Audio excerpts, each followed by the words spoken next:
ಇಡೀ ಕರ್ನಾಟಕ ಇದೇ ಥರ ಸಂಭ್ರಮ ಪಡ್ತಾ ಇದೆ. ಮತ್ತು ಕನ್ನಡದ ಸಂಭ್ರಮ ಕೂಡ ಲಂಡನ್ನಲ್ಲಿ ಮುಗಿಸ್ಕೊಂಡು ಬರ್ತಾ ಇದ್ದೀನಿ. ಕನ್ನಡ ಅಲ್ಲಿ ಕೂಡ ಕನ್ನಡ ಹೀಗೆ ವಿರಾಜಮಾನ ಆಯಿತು, ಇದೇ ರೀತಿ ಸಂಭ್ರಮ ಆಯಿತು. ನಿಮಗೆಲ್ಲರಿಗೂ ತುಂಬ ತುಂಬ ಧನ್ಯವಾದಗಳು. Thank you. ಜಾಗತಿಕ ಮಟ್ಟದಲ್ಲಿ ಕನ್ನಡದ ಪರವಾಗಿ ಹೋಗಿ ಮಾತಾಡೋದು ಎಷ್ಟು ಹಿರಿಮೆ ಅಂತ.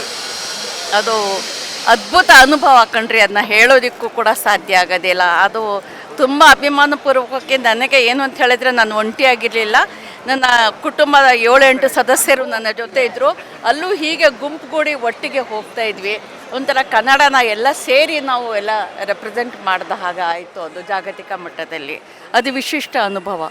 ನಾವು ವಿಡಿಯೋದಲ್ಲಿ ನೋಡಿದ್ವಿ ಮೇಡಮ್, ಆ ಕ್ಷಣ ಬೂಕರ್ ಪ್ರಶಸ್ತಿ ನಿಮ್ಮ ಎದೆ ಹಣತೆ ಅಂದರೆ ಹರ್ಟ್ ಲ್ಯಾಂಪ್ ಬಂದಾಗ ನೀವು ಎಷ್ಟು ಖುಷಿ ಪಟ್ರಿ ಅಂತ. ಹೌದು, ವಿಡಿಯೋದಲ್ಲಿ ನೋಡಿದ್ವಿ, ನೀವು ಜಿಗಿದಾಡ್ತಿದ್ರಿ. ಹೌದು ಹೌದು.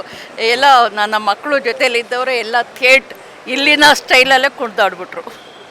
ಸ್ಪೆಷಲಿ ದೀಪಾ ಬಸ್ತಿ ನಿಮ್ಮ ಟ್ರಾನ್ಸ್ಲೇಟರ್, ಹೌದು ಅವ್ರ ಬಗ್ಗೆ ಹೇಳೋದಾದ್ರೆ.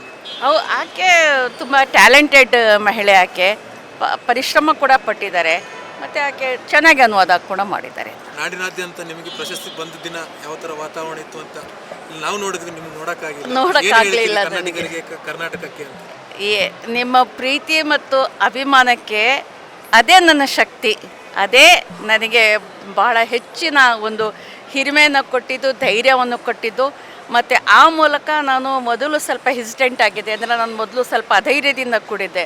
ಆದರೆ ಇಷ್ಟೆಲ್ಲ ಕನ್ನಡಿಗರು ಇಷ್ಟೊಂದು ಆಸೆ ಪಡ್ತಿರ್ಬೇಕಾದ್ರೆ, ಇಷ್ಟೆಲ್ಲ ಬಯಸ್ತಾ ಇರಬೇಕಾದ್ರೆ ಅದನ್ನು ಪಡೀಲೇಬೇಕು ಅನ್ನುವಂಥ ಒಂದು ದೃಢ ನಿಶ್ಚಯ ಕೂಡ ನನ್ನದಾಯಿತು. ಅದು ಆಯಿತು ಕೂಡ. That is A great. Karnataka ಸಾಹಿತ್ಯ ಈಗ ಮತ್ತೊಂದು ಸ್ತರಕ್ಕೆ ತೆರಗಡೆ ಹೊಂದಿರುವಂಥದ್ದು. ಇಲ್ಲ ಸಾಹಿತ್ಯ, ಕನ್ನಡ ಸಾಹಿತ್ಯನೇ ತಾಯಿ ಬೇರು.